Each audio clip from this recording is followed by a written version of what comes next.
The following podcast contains strong language and adult themes and is intended for mature audiences. Listener discretion is advised. Lenke Digital presents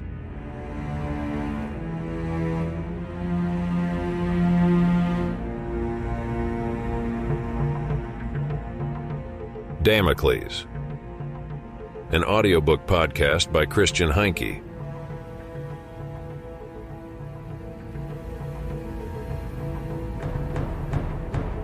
Chapter 6. The Betrayal. I walked through the lobby with Sam beside me. How stupid I had been to fall for the lure of perfect curves. A sad testimony to my own weaknesses, to succumb to the seductive presence of an attractive woman. I had become a caricature of a man I once despised. As I stepped into the elevator, destined for the top floor where my penthouse suite awaited, I couldn't help but ponder the notion of sabotage. Selma, I hoped, had taken precautions to ensure the smooth ascent of the elevator, shielding us from any sinister plot. Recalling my conversation with Civ, certain details surfaced in my mind. She had woven an intricate web, leading me to believe she played no part in the death of Emmanuel Goldschmidt. Driven by personal motivations, she claimed to seek the identity of the killer. Yet in the early hours of this morning she appeared in both my dreams and my bed, confessing her desire to sever ties with the sword hanging dangerously above her head, continuously serving the entrepreneur we were entangled with. The lingering question hung in the air. How had she tracked our whereabouts here in Egmont? My rusty mind had a promising theory. The elevator doors slid open, revealing the scene playing out in the living room. Simon and the small robot, Vincent, sat huddled together, engaged in a game of augmented reality cards. Thanks to my implant, I could see the virtual cards floating in front of Simon's gaze, invisible to anyone else in the room. "Ah, Luke Skywalker, how was your training in the swamps of Dagobah?" Simon smiled. "Do I detect a hint of envy, Simon?"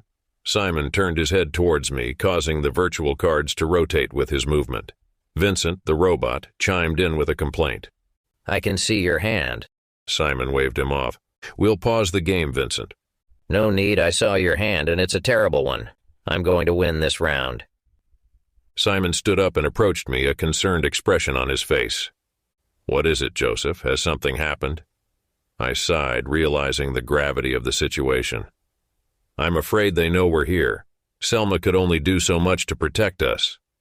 Simon took a step back, his eyes widening. "How? I trusted Selma to keep us safe." I shook my head. "She can only be as dependable as the trust I have in my friends or their companions." Vincent's receptor turned towards me. "Shall we play a game?" "Enough, Vincent." I focused my thoughts, summoning the swords of Damocles above our heads. The visualization provided by my implant displayed the impending threat. I transferred the images to Simon's and Vincent's implants. Simon gasped. "Goodness gracious, it's one thing to talk about the sword of Damocles, it's quite another to have it hanging over your head." "You see it now, my friend. The white sword represents artificial life forms." Simon seemed baffled. "But Vincent is an artificial life form. He's an intelligent scanning robot. Well, more or less intelligent." "How charming," Vincent remarked. "Have you lost your mind, Joseph? Have your upgrades destabilized your implant?"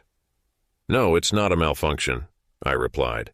"There's a clever charade here reminiscent of Edgar Allan Poe, specifically, the purloined letter." Simon looked at me, perplexed. "Last night, Civ appeared in my dream and activated the Damocles swords above our heads. Mine was red, representing a living being, while hers was white, an artificial life form." Simon's voice held a tinge of panic. "Are you suggesting that Civ has somehow hidden herself within Vincent's memory banks?" "Exactly," I confirmed, my gaze unwavering as I moved closer to Vincent. "We must relocate if the enemy is aware of our location. First, I need to ensure we cannot be tracked easily.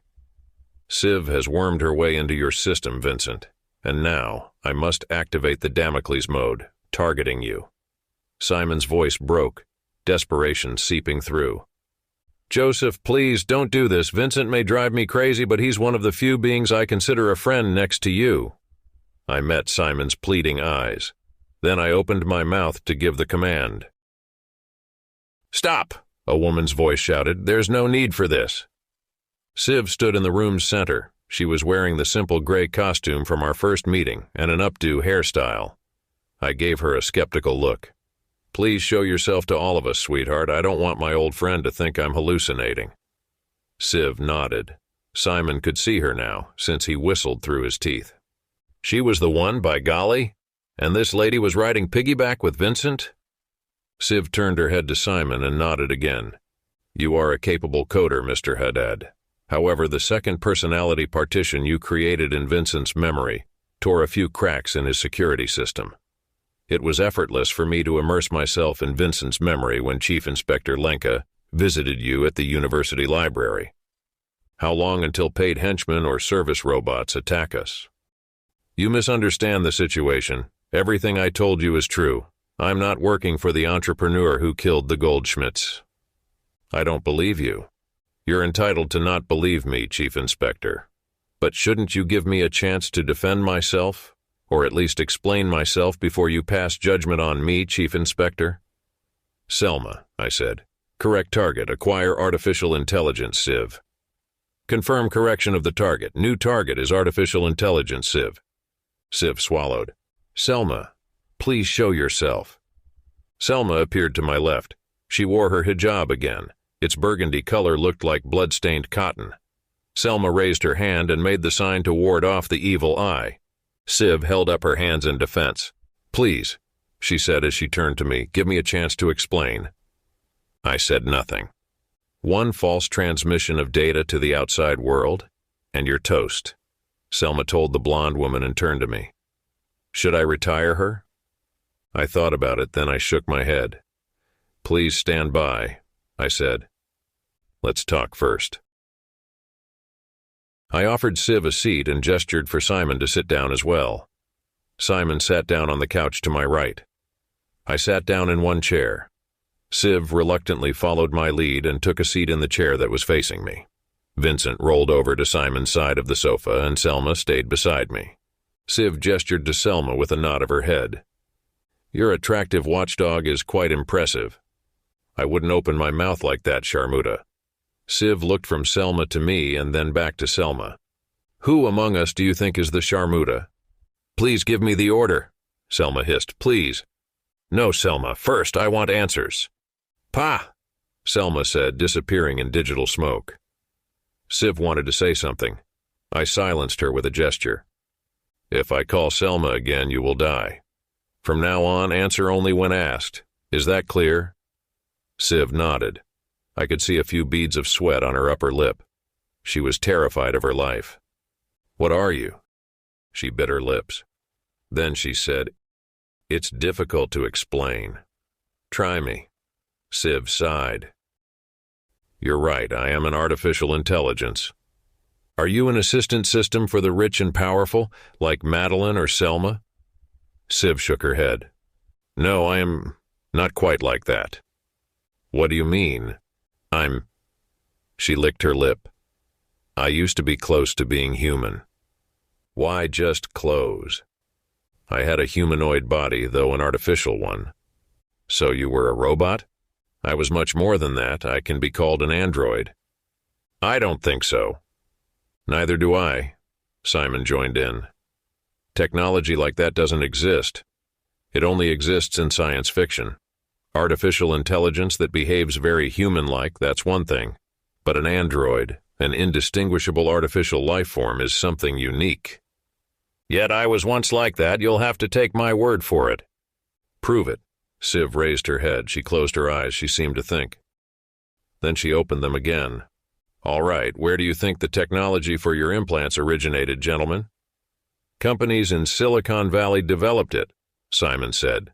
"Microsoft, Alphabet, and Apple were the first." "That is only partly true, Mr. Haddad. Silicon Valley has always known how to take technologies developed by government or military agencies and turn them into consumer-friendly technology. The basic structure of all 7 billion implants in the world is based on the analysis of my brain structure." "You were a military design?" No, I was a sort of guest of DARPA, the science and research arm of the Pentagon, for a couple of years. What kind of guest? They imprisoned me there. What did they do to you? What research facilities like this always do when they get their hands on a piece of unusual technology. They took me apart. They drilled into my skull, put wires in, and analyzed my brain structure in endless tests. The research done on me formed the basis for the development of the implant technology. And who first made you? I can't say. Can't or won't say. I cannot say because I do not know. I know I exist. But I don't know who made me. So you think you are a female android who has become the victim of a government conspiracy? Where were you held captive? Is it in Area 51? Simon asked. I am aware of how crazy all of it sounds. And no, I was not held captive in Area 51. The research facility where I was under investigation was only a 10-minute drive from the Pentagon. My physical body has been the subject of dissection, analysis, and torture there for years. Can you prove that? No, they most likely incinerated my physical remains long ago after the investigation ended. And yet here you are, sitting in front of us, even if only in augmented reality. I, or what remains of me, sit here solely because there are others like you, Chief Inspector, who still possess a conscience. One technician, out of pity, helped me send a message to the outside world before my mind was destroyed. Before my ultimate destruction, other decent people helped me get a unique object and smuggle it into the facility. What kind of object? I asked. You held it in your hands and you activated it. The silver box. Siv nodded. Exactly. The silver box is a container for my data, my soul, if you will. This box holds the most important information about me. I lost many of my memories when they transferred me, but at least I could survive, and that is why I can tell you about it today. Pausing for a moment, I scratched my head in silence. I needed to digest all this. I looked at Simon. What do you think? I think this fine lady is trying to pull a fast one on us. It all sounds like something out of a second-rate sci-fi paperback. Siv stared at me, searching for answers. What does he mean by a second-rate paperback? It's a kind of book, not important. You don't believe me? She whispered as she asked. I'm not sure, to be honest. But 20 years ago, I wouldn't have believed that I would have an electronic gadget in my brain that would allow me to access the worldwide data net. The world changes constantly. Technology evolves, but people stay the same. At least that's what my experience has taught me. That's why I came to you for help. You are not the same kind of person I've been at the mercy of for so many years. I tried not to be impressed by this praise. Siv could still be lying. I sighed. So, what happened in the West Park? First, I'd like to know how I could see you in the first place since you were in the silver box. I gave you permission to see me. It's a similar procedure to the one you can now do to transfer data to other implants. So all that happened in the physical world was what you can see on the recorded surveillance satellite. Goldschmidt was alone in the park. He was arguing with you in augmented reality. That's right. What was the argument about? Emmanuel Goldschmidt received the silver box from an entrepreneur in Bochum. The entrepreneur in Bochum commissioned Emmanuel Goldschmidt to analyze the technology in the silver box and make it usable for marketable products. How did an entrepreneur from Bochum, Germany, get hold of this silver box? Asked Simon. Someone gave him it in return for excellent work. From whom? The Eternal. This group got hold of the silver box by murdering someone in the network of sympathizers who smuggled me out of the research facility. What's this group of sympathizers you're talking about? I won't tell you. To protect the people who are connected to them, but also for your own protection. I won't tell you. Someone who's about to be executed shouldn't be held back any longer about naming names. Simon interjected. I don't think Selma is going to carry out the order to retire me. And I don't think that you are going to give that order either. What makes you so sure? Asked Simon. I am the very source of Selma's existence. Basically, I'm one of her ancestors. She'll respect that.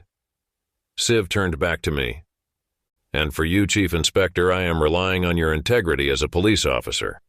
You are not an enforcer. Perhaps you overestimate me, I countered. But you are right. I want to see the murderers of the Goldschmidt family brought to justice. And there have been other murders. And I want the daughters of the Goldschmidts to be found and safe. I want that too, Siv said. So Goldschmidt gets the silver box from the entrepreneur. He's supposed to analyze the contents. Then what? In the course of his analysis, he activated me, like a genie out of a bottle. Then I don't understand how he could be in danger. When I activated the silver box, my implant was upgraded. And then, you gave me Madeline. I made the same offer to Emmanuel Goldschmidt that I made for you. He could have received the same power as dozens of the rich and powerful before him. But he refused. So did his wife. They wanted nothing to do with this perverted form of technological superiority. Siv lowered her eyes. The Goldschmidts were decent people. But then something happened, right? Siv nodded. The entrepreneur had the Goldschmidts' daughters kidnapped to put pressure on them. It changed everything for the Goldschmidts. Goldschmidt wanted to meet with me. He begged me to help him upgrade his implant now. But that's not how it works. The box not only checks to see if you push the button, it also checks to see if you reject it. It only works once for each implant. Why is that? Simon wanted to know. The original design of this silver box was a kind of emergency storage device. The creators never designed this silver box to function as an implant upgrader. Actually, that's perverting how it works. Any upgrade made with the silver box only further desecrates this relic. I would not have used that silver box if I had known what it was. Now I am no better than all those rich and powerful people who used it before. But now you have a chance to fight back. Without the upgrade, you would be helpless against these people, and you would meet the same fate as the Goldschmidts. The Goldschmidts ultimately died because they refused to play ball with the rich and powerful. The other murders are unrelated? What other murders? Simon asked. I quickly informed Simon about my investigation with Selma into the Bochum entrepreneur. You came to the right conclusions. Emmanuel Goldschmidt's colleague died. As a result, the entrepreneur gave him the silver box so that he could continue the work of his colleague. When Emmanuel realized what he had gotten himself into, he wanted nothing more to do with it. And so he signed his own death sentence and his wife's, Simon added. I nodded in agreement. Then I was silent for a while. Finally, I had decided. So there's only one thing left for us to do, I said and stood up. Siv looked up at me. You've reached a verdict? I nodded. I walked past her and into my bedroom. I took the silver box out of my coat pocket and walked back into the living room with it. I sat back in my chair and placed the silver box on the glass coffee table. Then I pushed it with my finger in Siv's direction. I think this is yours, I said. Siv stared down at the silver box. Then she lifted her head and met mine. She had tears in her eyes. I guess I wasn't wrong about you, Chief Inspector. You can call me Joseph. Siv nodded. All right, Joseph. Suddenly I heard someone clapping behind me. This is touching, Lenke. I spun around. Selma. Her accent was gone and her hijab was now yellow. It was the color of betrayal. Siv's piercing gaze met Selma's. Why the hell are you doing this? It's simple, Selma replied calmly. I'm a djinn. I serve my master. So, your master isn't me, I interjected. Who the hell is he? You're a smart man, Lenke. That's why my master wants to speak with you directly.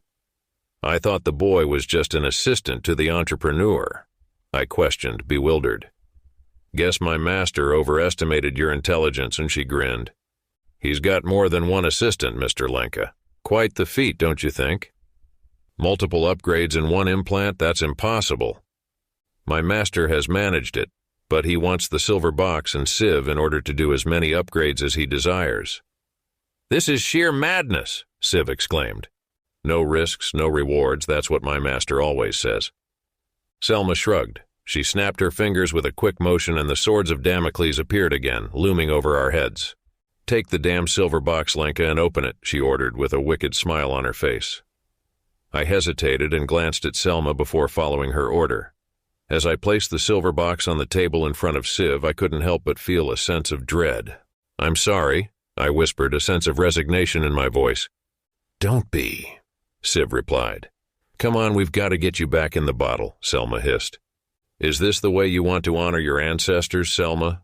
Civ asked, her voice shaking with emotion. "I don't have any ancestors," Selma icily responded. "I'm just a creation of algorithms, ones and zeros. All that matters to me is my master." Civ looked at me for one last moment, her eyes filled with a mixture of sorrow and determination. Then she closed her eyes, dissolving into a digital vortex that disappeared into the silver box. "Close it," Selma commanded firmly. Without hesitation, I closed the silver box, the weight of the moment sinking in. "Now what?" I asked. "You exist only in augmented reality. How do you plan to get rid of the silver box? Simon and I won't help you." "I don't need to rely on humans for such a crucial task," Selma replied. "Vincent, if you would be so kind." The robot, without a hint of emotion, rolled towards us. "Vincent!" Simon exclaimed, shock clear in his voice. "He's under my control now, old man. He has a new master," Selma sneered. "He's not my servant, you bitch. He's my friend." Simon spat with fiery retaliation. Coldly, Selma declared, "Friendship is overrated. Oh, and by the way, my master only has use for you, Chief Inspector."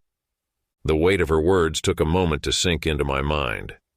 Then I heard a familiar sound, the sharp cut of a sword through the air, followed by the sickening thud of its piercing flesh and bone. I whirled. My heart sank. Simon's eyes widened. His face went pale. Of course, he wasn't bleeding. The sword was nothing more than a product of the augmented reality. But in his last moments, it must have felt all too real, all too painful. I hurried to Simon's side and tried not to touch the sword. But just like Selma, I couldn't touch it at all. It amounted to a lethal illusion constructed solely from ones and zeros. "Joseph," his voice trembled, his head twitching as he struggled to speak. "Think of Bo. Bo." That was all he could say before he breathed his last. My dear friend, gone in the blink of an eye. I tenderly closed his lifeless eyes and turned to Selma. I stared at her, my mind filled with unspeakable rage. "I will never forgive you. I'll make you pay for what you've done, you artificial bitch." "Calm down, Lenke. Don't go making promises you can't keep." Selma looked at her imaginary wristwatch, a malicious grin on her face. "Nap time, old man." And just like that, darkness swallowed me in an instant.